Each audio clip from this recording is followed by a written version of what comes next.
2 sections left until we're all done with the annelids. So the next one we're going to talk about is the train worm. And so this is the train worm right here. And because it looks like a little choo-choo train with there's the engine, here are all the little tiny cars, and they actually weirdly get bigger as you get toward the tail. Yeah, so what's going on here? Wow, it's fascinating. That's what's going on. So several kinds of polychaete worms will divide up the jobs of feeding and reproducing. And so they'll have two different forms. The atoke will be the feeding form. And so think of this as like the individual. And then it will also make an epitoke form, which is like a little miniature version of the atoke.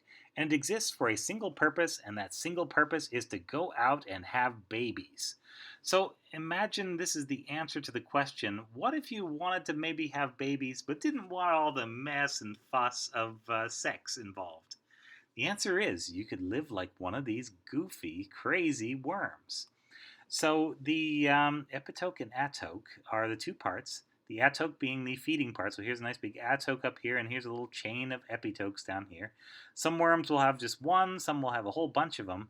But the thing is, what they do is, this is a way that basically the worm can not have to ever grow up. So it doesn't ever have to reach maturity, if you like, and have babies on its own.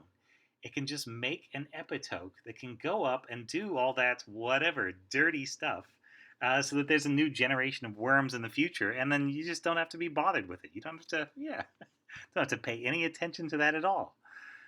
So, yeah, very strange. The structure of the epitoke is the same as an atoke, but they are going to lack a gut. So they are not going to be able to feed, but what they do have are eyes and chemosensitive little bristles at the front, and they have a brain. So you're making a little miniature version of yourself, basically, to send out and have a real good time.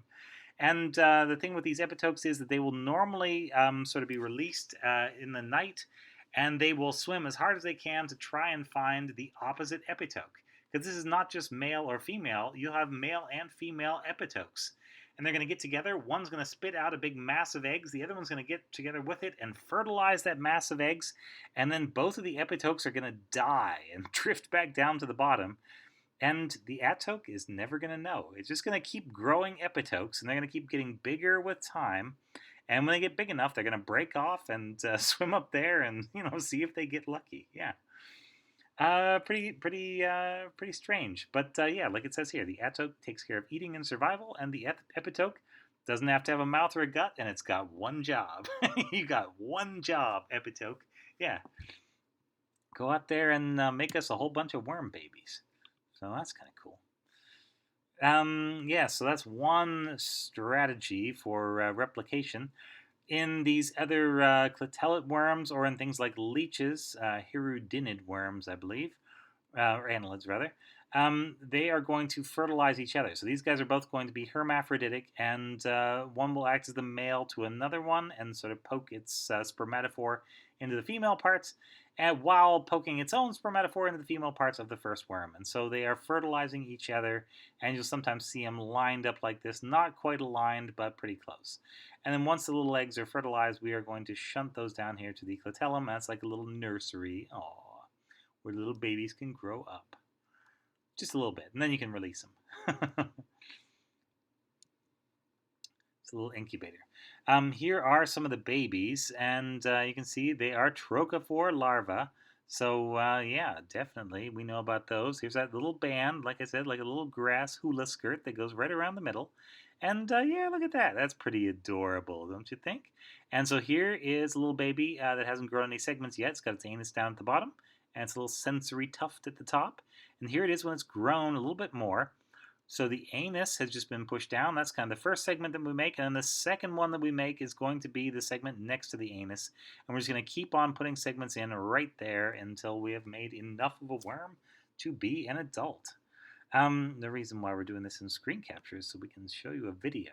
Now, there are several really neat videos on epitokes. Yeah, look at them all. Da-da-da-da. All kinds of epitokes. And this little epitoke intro, I think you're going to have to put a space before the HTTPS but I bet you could figure that out anyway. Have a look at those. Watch those. They'll help bring this home. And here we go. This is an epitoke doing its thing. So I can't tell from this video or the caption whether this epitoke has actually spit out all these eggs and is like effectively the female, or whether this epitoke is busy fertilizing all these eggs, which would make it the male epitoke. There you can see the eyes up at the front, sensory organs. It probably has a limited consciousness and life of its own, which is pretty weird for a detachable sex organ, quite honestly. But yeah, these worms really invest a lot in the next generation. And yeah, there we go. He or she is doing a great job of either protecting or fertilizing there, I think.